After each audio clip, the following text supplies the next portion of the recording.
In this episode, we look at light stands for use in the studio. AdoramaTV presents Exploring Photography with Mark Wallace, where you will learn innovative techniques on shooting a wide range of photography. Hi everybody, welcome to another episode of Exploring Photography. I'm Mark Wallace. Well, on Photo on the Go with Joe McNally, episode 129, he talked about light stands for location shooting. He talked about the difference between a normal stand and a C stand, and his assessment was to use a C stand, and I can't agree more.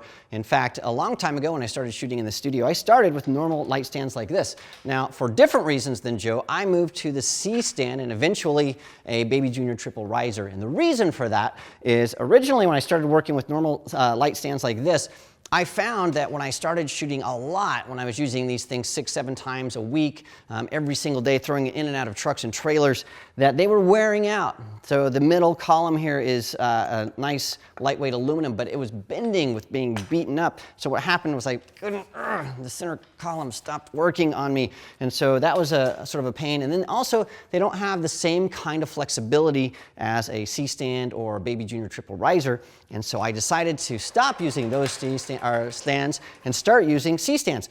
Hi everybody, it's Mark Wallace. Make sure you check out Adorama's latest contest. You could win some great prizes.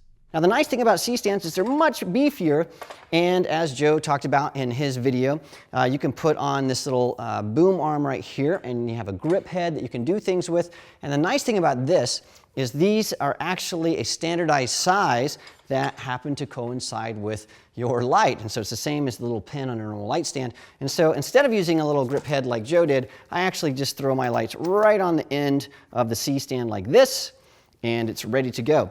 And so I can move that about. And the reason I don't use the grip head and the pin like Joe does is actually my ProPhoto lights can articulate really well, and so it's not really necessary, but you still have that option if you want to use the other side with a little pin on there so you can articulate that as well. Now the problem with this is once you get your light on there and you maybe get a generator on there and a sandbag and you're in the studio and you're trying to do multiple lighting setups during the day, is these start to get really heavy. In fact, if I show you a setup that's already done. So here's a B1 head with a softbox and a sandbag. This thing, it's about, I don't know, 15, 20, 30 pounds, something like that.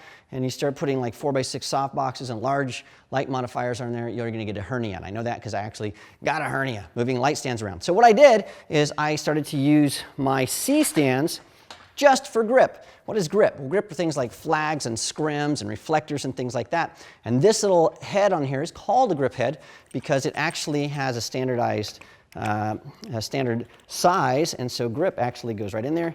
And so for things like flags and scrims, you can put those wherever you want, and it works great. Put a sandbag on there that's not going to move, and you can still move your lights around. Now what I did is I moved to the Baby Junior triple riser from Matthews. And I'll tell you why Matthews stand in a second. And the reason I love these guys is they're heavy duty, they'll take massive abuse, and they have wheels and they lock. So now you can roll those guys around. It's called a triple riser because you have 1, 2, 3 risers, and this goes way up in the air, so you can get different sizes.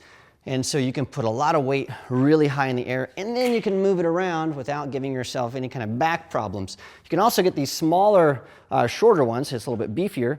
And these we use for things that are a little bit lower to the ground, specifically televisions and tether tables. And so I have a tether table over here that we've got set up.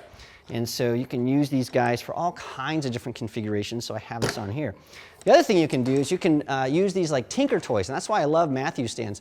So let me show you, I have this guy right here configured with my ring flash. And so what I've done here is I have my ring flash set with the grip head, and I've got a little brass extender there, so I've got that there. I have a full articulation, so I can move this however I want to. So I can move up and down and to the side, so that's terrific. And then once I get it set, I can just move it around. And I've got my pack here set with this Manfrotto super clamp.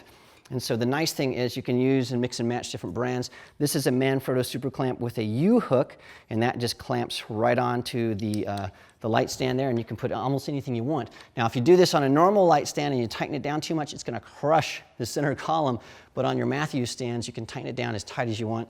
It's going to be rock solid. You can also get something like this. This is a little extension, so if you want to put another pin out, maybe for a different light or a reflector, you can actually stick this right on your stand, it locks down, and now you've got essentially another pin there to add a different light. It's great for butterfly light and also for a clamshell light, so I use it that way.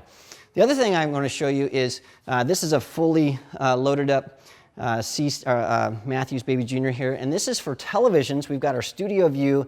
It's just got a normal mount, so this is from Tether Tools, and so we use this when I'm teaching or we want to show a client. We can do that. We can roll this all over the studio, and you can see that these stands are just awesome.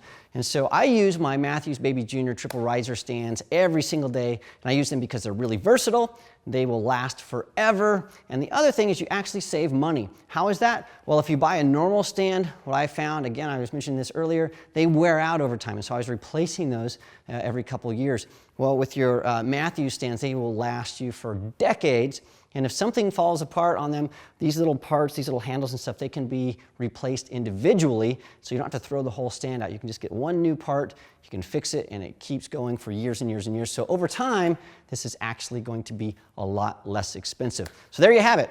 My choice of light stand in the studio and on location are Matthews stands, specifically the Matthews Baby Jr. Triple Riser. That's what I use every single day. Well, thank you so much for joining me. Don't forget to subscribe to Adorama TV. You don't want to miss a single episode.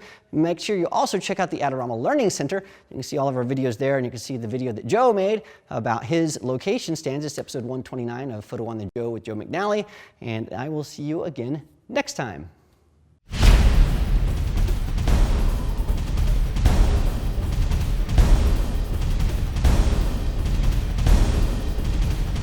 Things like, what are they called? Scrims and reflectors and things like that, but not lights. And I transitioned to, I should probably start over with that, huh? It's called, I can't think of one. Flags. Flags. Yeah. Let me double check. That's going to be on the blooper reel. Do you want great looking prints at low cost? Be sure to visit our easy to use online printing service. Adorama Pix has professionals who treat your images with the utmost care that you can count on.